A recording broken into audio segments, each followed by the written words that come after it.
Morning folks. So it's 5 days after Rampage and the big question on everybody's lips is, how do we fix Rampage? I suppose my question on that is Rampage broken? Does it actually need to be fixed?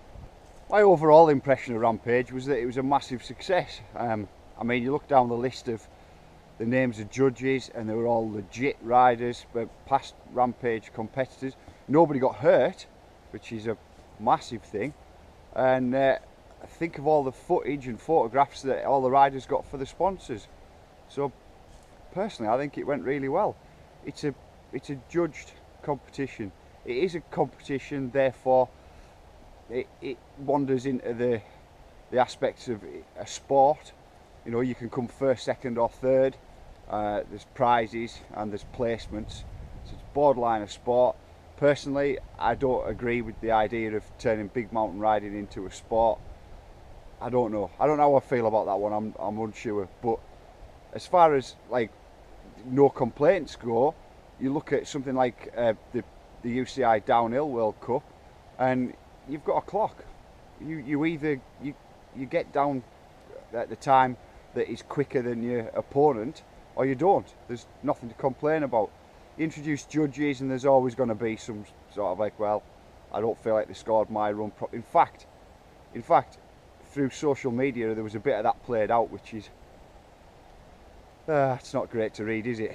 But if I was going to change anything, what would I change? Well, I'd like to see the builders more involved, and I'd like to see the build crew more involved in the overall scoring as well. So what I think it'd be cool, I'm not even saying that it needs to change, just if it were to, this would be my 2 pence.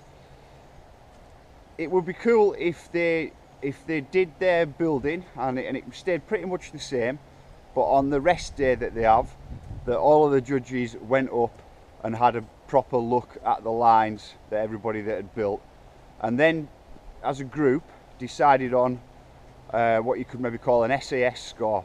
So an a straight air score. So if you were to ride down that line that say Zink's built, you give that whole line a score for if you were to just ride it and on any of the jumps just do a straight air and land again. So for example, one rider's line could have a starting point of a straight air score of 60, the next line across might have a straight air score of 52. So the person on that line is going to need to chuck some tricks in where he can to boost his overall score up.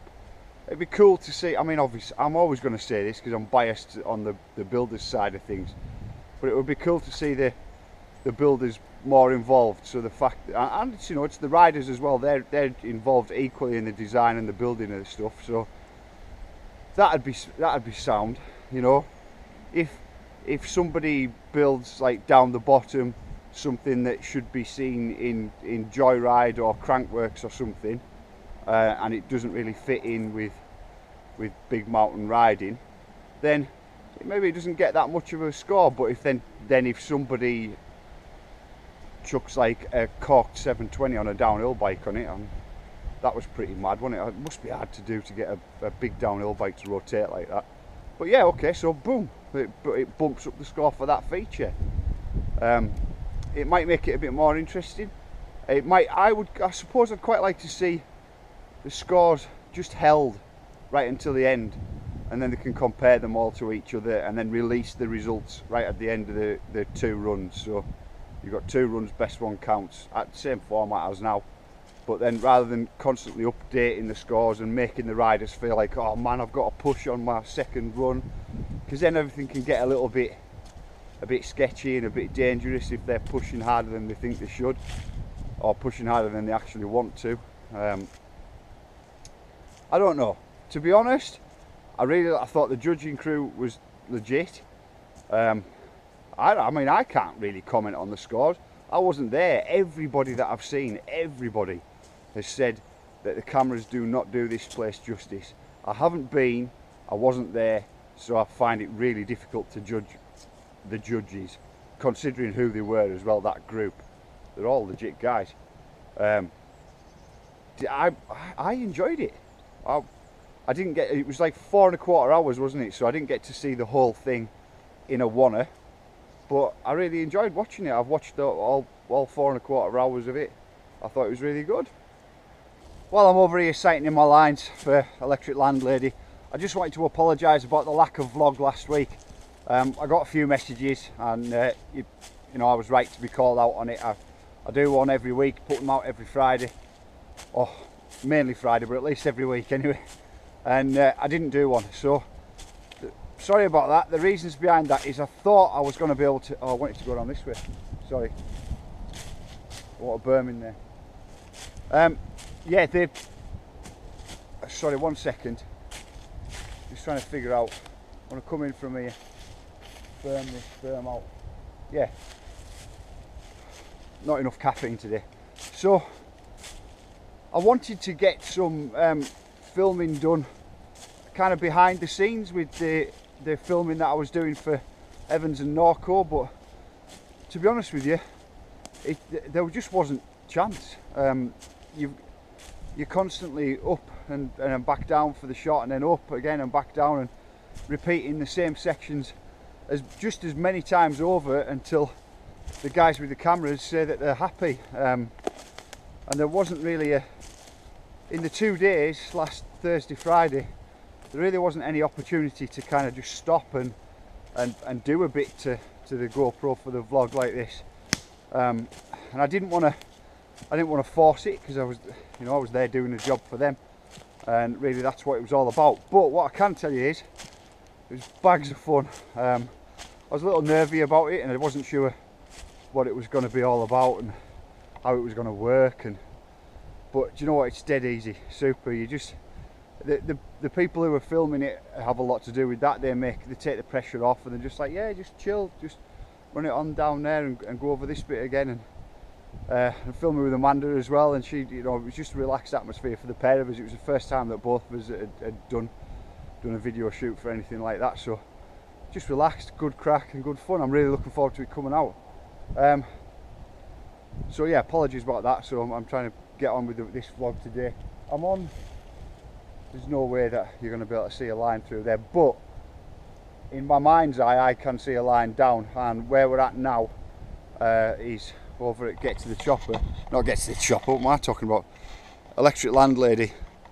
So I'm just doing some work on what I want, putting the final kind of sheeting on the rain sheeting up on the top, and then getting down through here and deciding on the shape of this landing. So I've done some of this today, and then decided that I needed to know for tonight, while I'm thinking about it, where the rest of the line goes. So I also did a little bit of measuring out.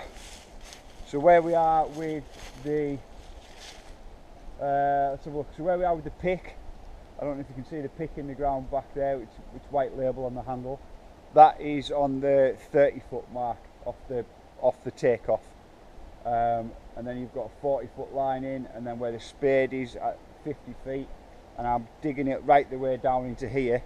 There's a little old stump thing that's got to be dug out from here, and then I will into this last section, this between these two trees here.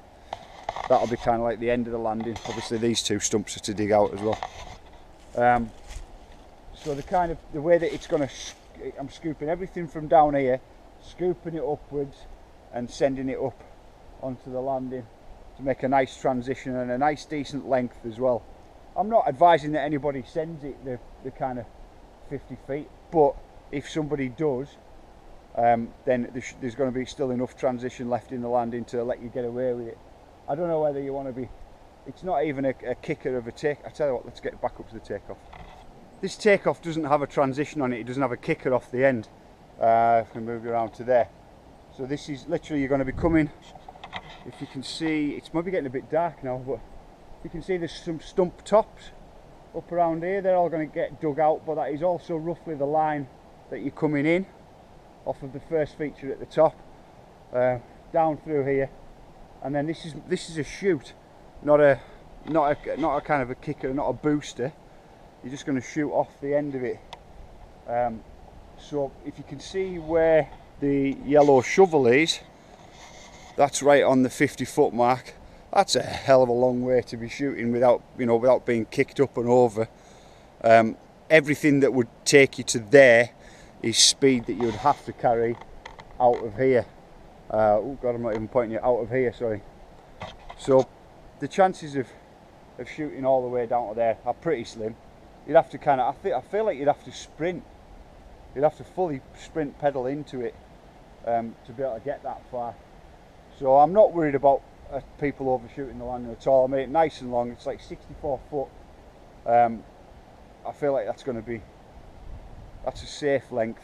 Oh, the actual gap as well, just so that everybody knows. And I know I've told a lot of people about this, but just to remind you that the gap from the end of this takeoff to the bare minimum that you'll need to get your back wheel to is 13 feet.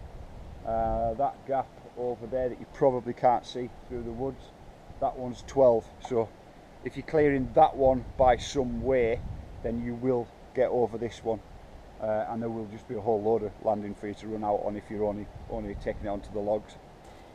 It's getting a bit dark now, so I'm going to make my way back. I'm not impressed with this whole clocks changing malarkey. Doesn't suit me that well. I'm grumping about something that I'm never going to change, but you know, if it stayed as it was and was lighter right now, that would mean it'd be darker in the evenings, darker in the mornings. That's all right. I'm driving my daughter to school in the mornings. I'm not trying to get an extra hour out of here digging. But anyway, what can you do about it? So Rampage was, oh God, Rampage was alright. I didn't have a lot of complaints about it. Filming was mint. Oh look, yeah, look, we're just on this step down here. This is, I'll get to the chopper. On this step down that goes immediately into a gap. We had a bit right at the end of Thursday filming here where duck under, where Amanda was like, I'm going to give that a bash, I'm going to give it a go. And any of you that have ridden that section before and cleaned that section will know that it's all about the confidence into the step down. That just takes you through the gap. Anyway, she totally nailed it. So I don't know, I mean, I'm not involved in the editing process at all. I don't know if it'll make it into that. It'd be cool if it did, because that was her first bash at a gap. Before I close this one out, guys, I just want to answer a question that I've had a few times recently, and that's the question of, is the park open all winter? Well, yes, we're open every weekend all winter long. The only thing that kind of puts us out is stuff that's beyond my control. So and as far as like snow and stuff goes, it's got to be super heavy to get through these trees and lay on the tracks, and even when it is quite heavy snow, it doesn't often make it all the way through the trees, so it doesn't really clog up the tracks. And to be honest, when it's quite frosty and stuff, the tracks are just mint. They're like, oh, rock hard, and they're really fun to ride. So yeah, open all winter. I know not everywhere is, and I know some of you have already ridden last winter and probably like, we already knew, Ben, but I've had enough people asking me the question to kind of make a part on the end of the vlog. So God, it really is getting dark now. So guys, if you're riding this weekend, pop up, come and see us, and we'll shoot the shit in the cabin. And yeah, that's me done. Oh, well, done for today. Back at it tomorrow though. Thanks very much for your time, folks. See you shortly. Ta-ra.